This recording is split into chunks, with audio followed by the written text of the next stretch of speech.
Hi hello అందరికీ welcome to my channel. ఈరోజు మనము డ్రై ఫ్రూట్స్ లడ్డు అనేది ఈజీగా ఎలా చేసుకుందాం అనేది చూద్దాము. ఇది పిల్లలు కానీ పెద్దవాళ్ళకి కానీ ఎవరికైనా హెల్తీ ఫుడ్ అండి. చాలా ఈజీగా ఉంటుంది, అలాగే టేస్టీగా కూడా ఉంటుంది. ఫస్ట్ మనం క్వాంటిటీ ఎలా తీసుకున్నాం అనేది చూద్దాము. 1 కప్పు జీడిపప్పు, 1 కప్పు బాదం పప్పు, 1 కప్పు గుమ్మడి గింజలు, 1 కప్పు సన్ఫ్లవర్ సీడ్స్, అలాగే పల్లీలు, వేరుశనగ పప్పు 1 కప్పు, నువ్వులు ఒక 2 కప్పులండి, పూల్ మక్కని ఒక 2 కప్పులు. నువ్వుల టేస్ట్ ఎక్కువగా తెలియాలి అని చెప్పని నేను 2 కప్పులు నువ్వులు తీసుకున్నాను. మీ ఇష్టం, 1 కప్పు కావాలంటే 1 కప్పు వాడుకోవచ్చు. సో ఇవన్నీ మనం ద్వారగా సిమ్లో పెట్టుకొని వేయించుకొని మొత్తం మిక్సీ పట్టుకోవాలండి. బరకగా కావాలంటే బరకగా, లేదంటే మెత్తగా. అలాగే ఇలాచి ఒక 5 అలాగా వేసుకొని మిక్సీ పట్టేసుకోవాలి.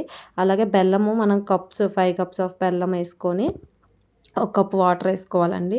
అలాగ అది తీగ పాకం రాదు, ఊరక జిగట పాకం వస్తుందండి. చిన్నది జిగటగా వస్తే సరిపోతుంది. అది వేసేసుకొని మొత్తం కలిపేసి 2-3 స్పూన్లు గీ వేసేసుకొని మనం రౌండ్గా బాల్స్గా చేసేసుకోవాలి.